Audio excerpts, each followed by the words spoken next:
Program is for training purposes in TV news education. Some copyrighted material is used and is credited on screen. However, no more was taken than was necessary to tell the story of the event. YBA claims fair use of material. Now let's jump into the scores of the rest of the NFL today.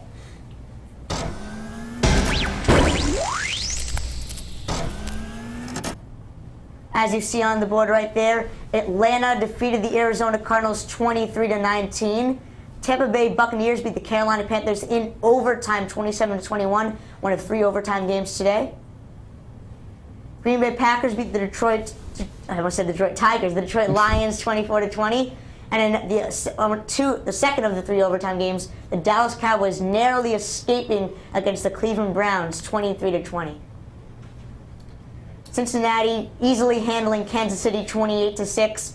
A surprising overtime game. Houston at home against Jacksonville, narrowly escaping it by a game-winning Andre Johnson touchdown, 43-37 in overtime. The New York Jets I don't know about surprisingly, but you know, we all think they're pretty bad. Beat the St. Louis Rams 27-13. The Washington Redskins and RG3 easily handled the struggling Philadelphia Eagles, and Nick Foles starting over Michael Vick today, 31-6. New Orleans Saints defeating the Oakland Raiders 38-17. The Denver Broncos defeating the San Diego Chargers, the changing San Diego Chargers, the collapsing San Diego Chargers, as 27-16. And those are your NFL scores for today. We have some breaking news here from YBA. LaShawn McCoy was hurt in the game of Redskins versus Eagles. We don't have any more details than that. We don't know the severity of the injury. We don't know the nature of the injury. But if we find anything out, we will keep you posted. We're going to take a short break here at YBA, but don't just stay on this channel. We'll be right back. Hi, I'm Jimmy Young, president and founder of Young Broadcasters of America. You know, I was a sportscaster in the New England area for 35 years, but when I was in high school, I wanted to play sports, not report on them. Well, that certainly changed in college, and now you have a chance to get a head start on a great career in sports. All you have to do is become a student reporter of the NSSA. That's the National Sportscasters and Sports Writers Association and Hall of Fame. We've teamed up with them to create 2 awards for high school kids. The Bob Costas Award for the Best High School Sportscaster, and the Bob Ryan Award for the Best High School Sports Writer. Both will be handed out at the NSSA Hall of Fame ceremony in North Carolina in June. You'll get 3 reviews of your work, courtesy of the pros in the business, discounts on YBA webinars, a student reporter credential card, and become a sports correspondent for your area on our Sunday sports talk show, KSports Sunday. That's live right here at YBA TV studios. Who knows? You could become the next Bob Costas or Bob Ryan. Just click on the link or give us a call at YBA or the NSSA. Hi, I'm Jimmy Young, the founder of Young Broadcasters of America, or YBA as we call it, and one of the things we preach here is to make sure when you do color analysis that you don't state the obvious. And the king of stating the obvious was former ESPN baseball analyst Joe Morgan. If you ask me, you should go for that pocket. The 8 ball's right there. Thanks, Joe Morgan. Oh, so that must mean it's not open then. Thanks, Joe Morgan. See that home run David Ortiz did yesterday? Did he hit it over the fence? Yeah, Joe Morgan.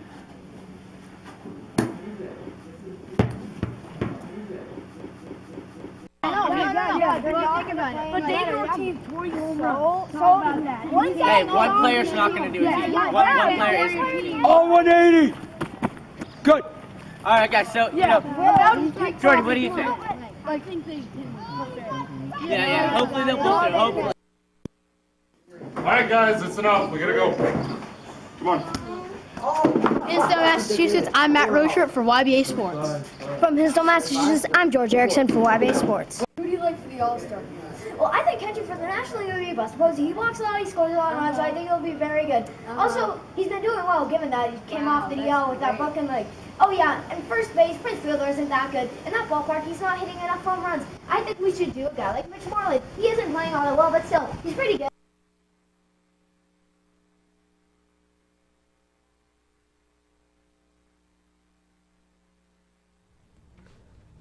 Okay, so it was a crazy day in college football yesterday, and #1 Kansas State was taking on Baylor, only 4-5, but Baylor does have an explosive offense, and Kansas State runs the ball, but they don't exactly have a great passing offense. So let's look at the highlights now. So start out, Nick Florence going to find Tevin Reese, 38 yards for a Baylor touchdown. What a throw by Nick Florence, 7-0 Baylor. And now, Nick Florence is going to find Terrence Williams in the end zone, touchdown Baylor. That makes it 21-7. And now, Baylor is going to hand it off to Seastrunk, and he's going to go. He could go all the way. No, he's tackled short. He fumbles. No, he was down. But anyway, Baylor scores a touchdown. So, and now Colin Klein on 3rd down. It looks like it could be complete, but that pass is intercepted by Baylor. Colin Klein just having such a rough night against Baylor. So Colin Klein, he was going to be people thought he was going to be Heisman front runner. I don't know anymore. And now Martin in the end zone runs it in, touchdown Baylor. And now Seastrunk again. Martin, excuse me. He's going to get the touchdown. And Baylor goes up 45-24. What the heck? This is stunning. Now Colin Klein trying to come back, but that ball is intercepted in the end zone by Baylor. What a surprise by Baylor. And Baylor ends up stunning Kansas State 52-24. So guys, what do you think about Kansas State just getting stunned by Baylor? Good. You know, we have teams like Oregon, Notre Dame, Alabama, exciting teams to watch. Everybody wants to see 2 of these teams in the national championship, but then you're at Kansas State. It's like you've got a Crunch Bar, you've got Reese's, and you want to eat them, but then there's like an Almond Joy right there. Okay. It's getting or in the way. 3 Musketeers. Yeah, exactly. 3 Musketeers are good. They're delicious. Exactly. No, I know. you have But the 3 Colin Musketeers Klein, and the Reese's, and then you have the Almond Joy that's just getting in the way. Now, I don't like Oregon lost too, so we won't get to see Oregon Notre Dame probably, but Notre Dame Alabama's going to be or Georgia possibly. If Georgia wins against Alabama in the SEC championship game, then it would be. The SEC championship game is now basically a semifinal to see who gets in the national championship. I know, but it's stunning though. Baylor was only a 5-5 team. They only won 1 game in the Big 12 all year, and now this is quite. Well, hey, remember last year you had Iowa State. Exactly, yeah. This is stunning, but they didn't just beat them; they absolutely dominated. They beat them bad, yeah, and. You know, what does that say about Colin Klein, too, as the quarterback? This was a big game. At one point, I thought he could possibly do something in the pros, but after last night, he proved that he really couldn't. When he's from behind, he can't do it. And you know what the other thing is? Can he handle that #1 next to his team's name? Obviously, he couldn't handle it. I know. As soon as they come #1, he got blown out. But Kansas State's the problem was, though, Colin Klein, when he couldn't do anything, that put so much pressure on Kansas State's defense. Hey, you know what? That was the first time more than 10 years that the 1 and 2 seeds had lost on the same day. I know. No, 5 years in 07, I think. No, I think it was 07. Before that, because Missouri was the #1 seed, and they haven't been 1 seed for a long time. You guys, speaking of this craziness, I have a question for you. Who do you think the front runner for the Heisman is right now?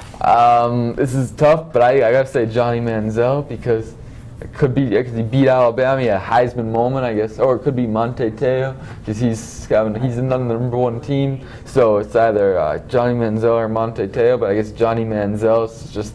But he's been so dominant this year. He's had 2 losses, games they could have won, but beating Alabama and Monte Teo, I mean, he's been good. But the thing is, Notre Dame hasn't beaten anyone. He hasn't had that kind of game like Johnny Manziel has. What about you, Tom?